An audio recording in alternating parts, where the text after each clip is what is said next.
hello friends नोंथांमोननि थाखाय आं मोनसे गोदान भिडिअ लानानै फैबाय साख्रिनि आपडेटनि भिडिअखौ मोजाङै जोबजासिम नायलांबाय थायोब्लानो जाबाय फुल डिटेल्स मोनजोबगोन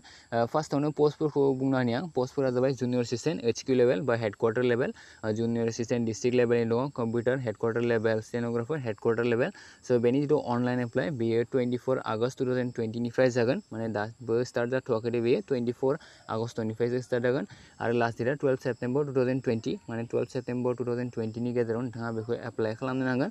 सेलारिनि सोमोन्दै आरो मा बुंनो सेलारिखौथ' आरो हेभि मोनखायो 14,000 निफ्राय 60,000 नि गेजेराव प्लास ग्रेड पे आरो एक्सट्रा मोनबावगोन स' दायो जों जुदि नायोब्ला बेखौ बिथांमोननि जिथु अफिसियेल वेबसाइट SLPRB नि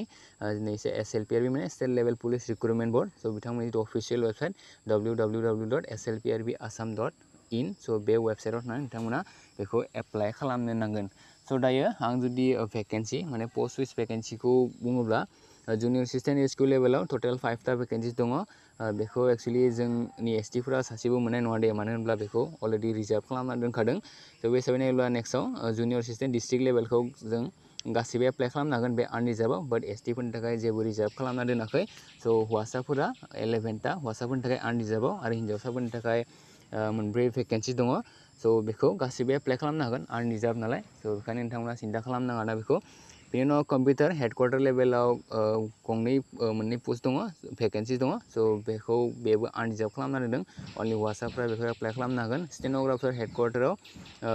गासै मोनसे भेकेन्सि दङ स' बेखौबो हौवासाफोरनि थाखायल' माने आनरिजार्भ खालामना दोनदों बाट अनलि हौवासाफोराल' एप्लाइ खालामनो हागोन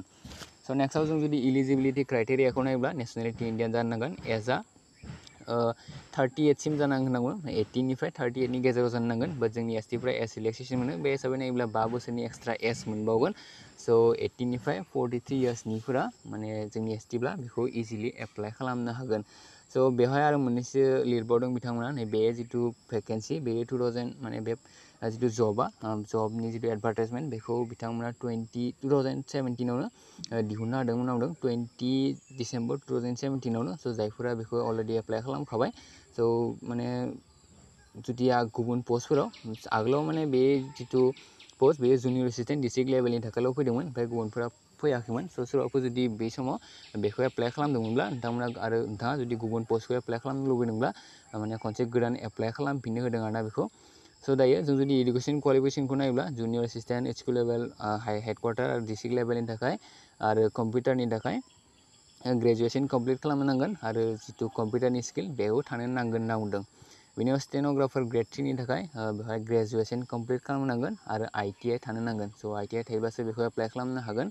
हाउ टु एप्लाइ होनना बुङोब्ला आं अलरेडि बुंखाबाय नोंथांमोननो फार्स्टआवनो वेबसाइटखौ slprbassam.in बेहाय थांनानै एप्लाइ खालामनो नांगोन लास्ट डेटआ 12 सेप्टेम्बर 2019 बाट दाबो स्टार्ट जाथ'वाखैनो बेयो 24 आगस्टनिफ्रायसो बेयो स्टार्ट जागोन स' बेहाय गासिबो डिटेल्स दंजोबखायो सेलेक्सन प्रसेसबो दङ सेलेक्सन प्रसेसा मोननै टाइपनि जागोन होनना बुंदों मोनसेया जाबाय फार्स्ट टेस्ट आरो मोनसेया जाबाय सेकेन्ड फेज टेस्ट फर जिथु गासिबो पस्टनि थाखाय सेकेन्ड फेज टेस्टबो जाबावगोन माने मोननै टाइपनि जागोन दे बे टेस्टआ मोनसे फार्स्ट फेज टेस्ट आरो मोनसे सेकेन्ड फेज टेस्ट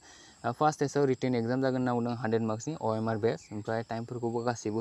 होखादों स' नोंथांमोना आं दायो बुंनो हाला दे बेहाय गासिबो डिटेल्सफोरा दंजोबखायो नोंथांमोना नायना लायोब्लानो जाबाय आं दा नोंथांमोना इनफर्म खालामबाय आरोना सोरबाफोर जुदि मिथियाखैमोनब्ला बे जिथु आपडेट बेखौ फैनायखौ स' दासिमनि थाखाय बेखिनियानो आसा खालामो नोंथांमोना भिडिअखौ नायना मोजां मोनबाय जुदि भिडिअखौ नायना मोजां मोनो लाइक खालामदो हायोब्ला लोगोफोरनो शेयार खालामब्लानो जाबाय थेंक इउ फर वाचिं